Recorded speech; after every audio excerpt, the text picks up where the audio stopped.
네, 오늘 첫 번째 시그널 픽에서는 김경률 전 국민의힘 비대위원 모시고 얘기 나누겠습니다. 어서 오세요. 네, 반갑습니다. 예, 저희가 오늘 모신 것은 전 네. 비대위원보다는 회계사 김경률 네. 님으로 예. 좀 모셨는데 요새 보니까 SNS에 여러 가지 좀 설명들을 올려주고 계셔서요. 예. 김민석 후보자에 대한 의혹이 좀 커지는 상황인데 본인이 그러다 보니까 증여세 납부 목록을 공개를 했습니다. 네. 근데 이걸 주진우 의원이 봤을 때는 지금 올릴 거는 이런 게 아니다라고 했는데 네. 김경률 회계사가 보시기에도 좀 그랬나요? 앵커님이 보시기엔 어땠어요? 그 서류를 보면서 저는 이 사람 좀 정신이 있나 그런 생각이 들더라고요. 그게 예. 뭐냐면요. 네. 저는 뭐 이런 비유가 적절할지 모르겠지만 처음엔 이렇게 예쁘게 작성돼서 네. 돼 있길래 이거 뭐 국세청에서 이런 자료를 만들었나? 그리고 자세히 보면 여러분 한번 자세히 보세요. 그 자료를. 예. 그럼 보면 뭐냐면 나 김민석은 2011년에 이 세금을 부과받았는데 2018년까지 무려 7년 동안 세금을 내지 않았다.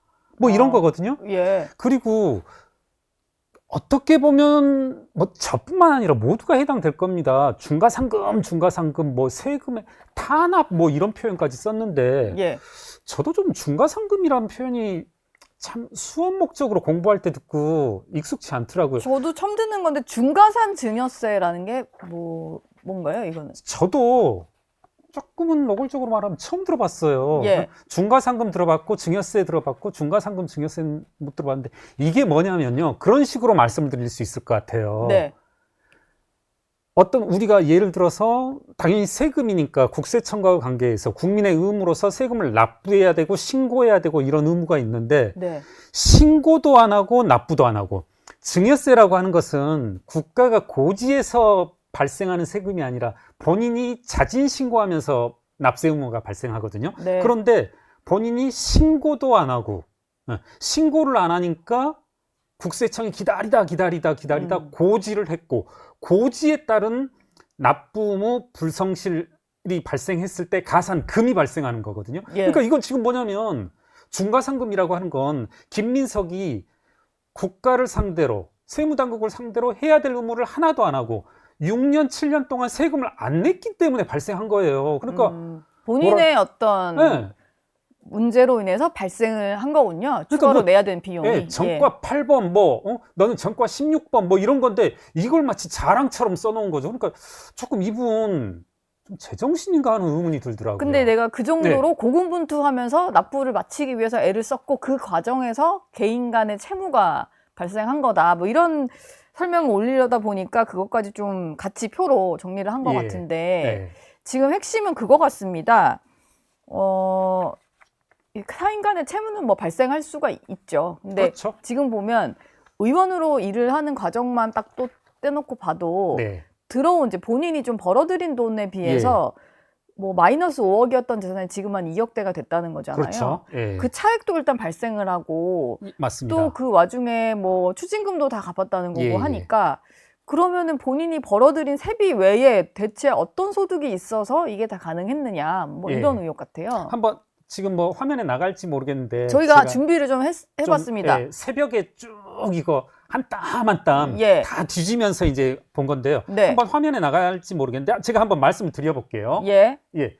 이 화면에서 2020년에 순자산이 마이너스 5억 8천 그리고 2025년에 1억 5천이니까 7억 3천이 늘었네요. 재산이 7억 3천이 늘었습니다. 네. 그 다음 한번 여러분 시청자 여러분 7억 3천 재산이 늘었습니다. 그것만 염두에 두시고서 이거 한번 그 컬러풀한 거 제가 색칠해 놓은 거 컬러풀한 거? 네. 예. 이거 한번 보시면 이거 조금만 눈여겨봐 주십시오. 제가 일일이 다 이거 수백 장 되는 거 다 뒤져서 한 건데요. 김경률 회계사가 만드신 거예요, 이거는?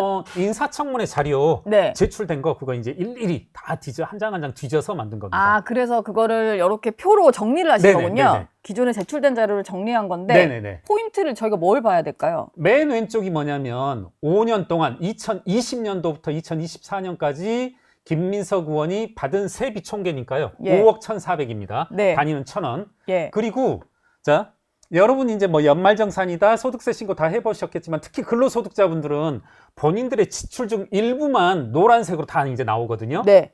맨 왼쪽이 원천색이건 아예 세금으로 근로소득세로 낸 거고요. 두 번째가 4대 보험료 나옵니다. 네. 그리고 세 번째 보험료는 이제 차량 보험료 뭐 이런 거예요.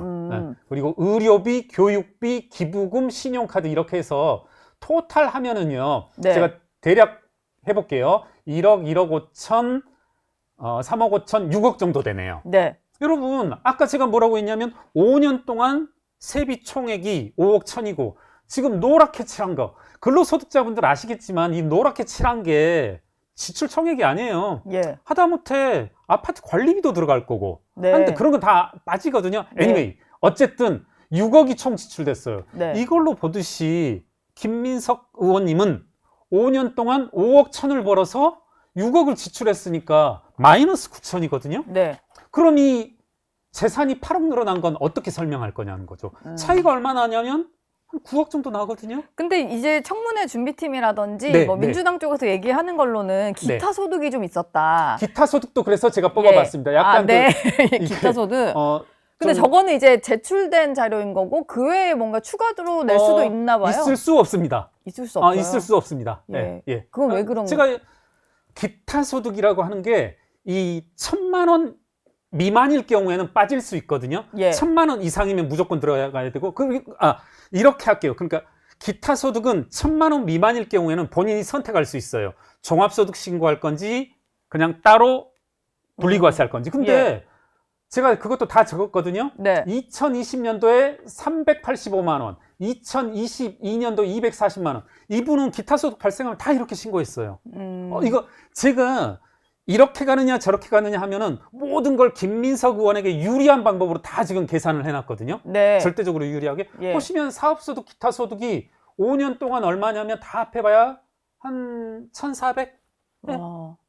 신고될 거는 이미 신고가 됐을 다 거고 됐죠. 예. 만약에 신고를 안 했다면은 그것들을 이제 성문회 과정에서 증빙을 하면 될 일이겠지만 네. 그게 좀 쉽지 않을 거다라고 보시는군요. 그게 아마 모으면은 몇 억 정도가 되는 분량의 기타 소득이 나오게 될 약간 텐데. 어그레시브하게 말씀드리면 지금 뭐냐면 간단하게 시청자 여러분 말씀드리면 왜 뭐 주로 주진우 의원께서 잘 정리 요약하고 계시고 뭐 저도 좀 SNS를 통해서 이제 말씀드리고 있지만 네. 왜 이런 문제 제기를 하고 공감대를 불러일으키냐면 예. 간단하게 말씀드리면 지금 10억이 비어요. 네. 네, 10억 정도가 비어요. 그러면 이 10억이 어디에서 나왔냐?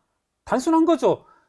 김민석 의원은 밝히면 되는 거죠. 뭐 10억을 뭐 길 가다 주었다. 예. 뭐 그래도 되고. 네. 뭐 아까 이제 윤희석 대변인이 잠깐 얘기했는데 경조사비로 10억을 들어왔다 뭐 이런 식으로 하면 또 만약에 그렇다라면 예. 그것도 말이 안 되는 게 신고 내역에 위에 아까 제가 이제 한국일보 출처거든요. 네. 지금 위에 화면에 나오는데 그것에 나타났어야죠. 그곳에 나타났어요. 그렇죠, 그렇죠. 간접적으로라도. 네. 네. 제가 알기로 그 주진우 의원께서 밝히신 건데 네. 경조사라고 하는 게 2020년경에 빙부상 한 번 있다. 그럼 2020년도에 나타나야 되는데 그런 게 안 나타납니다, 지금. 안 나타났다고 하면은 만약에 현금으로 들어왔다면 집에 현금을 그냥 쌓아두고 있었다. 그런 건 가능하겠죠. 그러고 현금으로 뭔가를 계속 조치를 취했다. 예, 예. 이런 건 가능한 가능성이 하나 남아는 있군요. 그렇죠. 예. 예. 나는 주었다. 예. 아니면 나는 네. 받았다. 받았다. 알겠습니다. 민주당에서는 예. 이제 좀 메신저를 공격하는 것 같은데 민주당 박선원 의원이 뭐 예. 김민석 의원과도 오래된 친구 사이이고 민주당 박선원 의원이 주진우 의원을 향해서 네. 재산이 70억 원인 주진우가 네. 2억인 김민석을 심판하고 있다. 뭐 이런 얘기를 했는데 네. 이건 무슨 논리일까요? 주진우 의원이 지금 총리하겠다고 나오신 분은 아니잖아요. 네. 흔히 말하는 이제 듣도 보도 못한 논리인 거죠. 좀 박선원 의원은 좀 개인적으로 저 이제 동아리 선배인데 아, 그러세요? 네. 예. 별로 이제 왜 이러신가. 예. 네. 옛날에 괜찮은 선배셨나요? 제가 거짓말을 할 수는 없지 않습니까? 예. 그렇게 여쭤보시더라도. 네, 그럼 노코멘트 하셔도 됩니다. 네. 그러니까 이제 예를 들어서 저는 사실은 이 경우에 금태섭 의원 경우가 한번 생각나더라고요. 금태섭 의원이 이른바 조국 사태 당시에 제가 봤을 때는 좀 객관적인 그런 입장을 취했을 때 뭐였었냐면 민주당 의원으로서. 예. 네. 금태섭 의원 너 아들 재산 이거 뭐냐. 특히 이제 모 언론에서 집중적으로 공격했었던 것으로 기억나는데 예. 그거 되게 싱겁게 끝났거든요. 네. 뭐였었냐면 증여세 내고 아들에게 증여했다. 지금 그러니까 저 같은 무슨 생각이 드냐면 뭐 주진우 의원 같은 경우에 아들이 재산이 뭐 7억 얼마 이렇게 된다는데 증여세를 내고 줄 수도 있는 거고. 네. 뭐 돈이 많은 게 문제는 아니고 그 그렇죠. 재산 형성 과정에 뭐 문제가 있다면 모르겠는데 네. 세금도 잘 냈고 그래서 이제 증여가 된 거라면 문제 삼을 이유는 그렇죠. 없죠. 예. 네. 우리는 지금 다 증거를 가지고서 얘기하는 거잖아요. 예. 예. 그리고 한번 말씀 기회가 주어질지 모르겠는데 네. 제가 이제 10억이 어떻게 조성되어졌는지 예. 약간의 힌트를 얻을 수 있거든요. 네. 그게 지금 뭐냐면 자꾸 사적 채무를 일으켰다, 사적 채무를 일으켰다. 우리 흔히 쓰는 말은 아니거든요. 네. 2018년에 이 세금의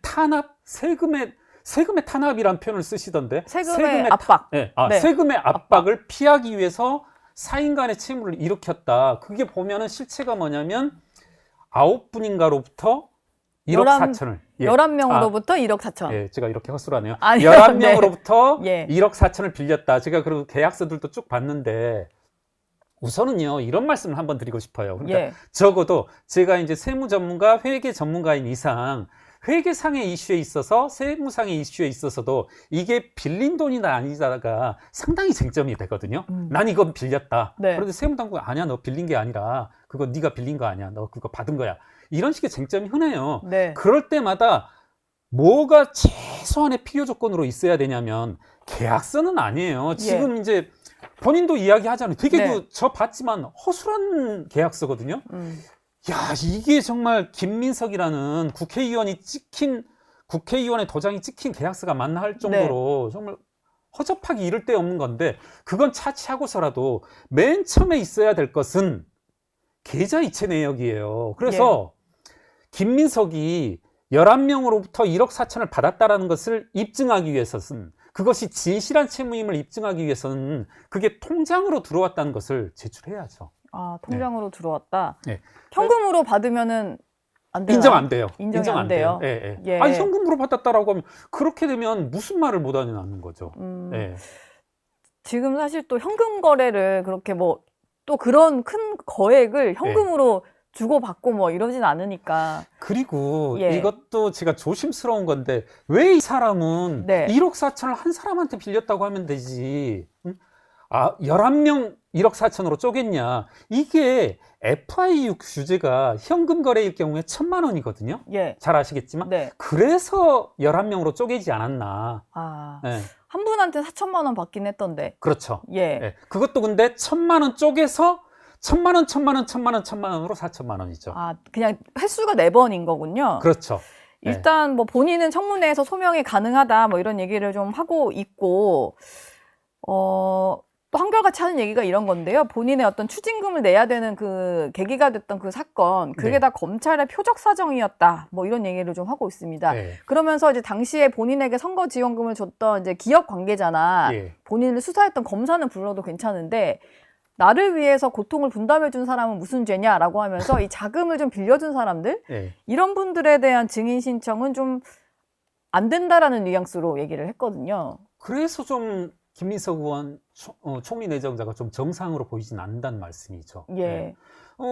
만약에 정말로 고통 분담해줬으면 나와서 그걸 그대로 설명해주면 이제 국민도도 납득이 잘 될 그렇죠. 텐데요. 예, 계좌 이체 내역 뭐 이렇게 드러내고 그리고 그분들의 어떤 진술들이 있다라면 본인이 이와 같은 의혹으로부터 해결될 여지가 있을 텐데 네. 왜 그렇지 않나. 예, 그런 의문이 들고 또 한번 이제 간단히 한번 말씀을 드려볼게요. 예. 그러니까 지금 많이 해자되고 있지는 않습니다만은 제가 우연히 검토해 본 것 중에 하나가 이 여러분들도 인터넷에 검색하시면 김민석 유서라고 하면은 예. 이 사건 하나가 이 검색이 되거든요. 유서요. 예. 네. 그러니까 뭐냐면 그 돌아가신 노부부가 돌아가셨는데 유서를 남기고 돌아갔는데 그 내용이 지금 이 주요 스폰서 강모 씨의 자금 조달 과정과 거의 일치하거든요. 아. 예. 그래서 한번 이런 것도 그 노부부도 뭔가 후원을 했던 그런 분들.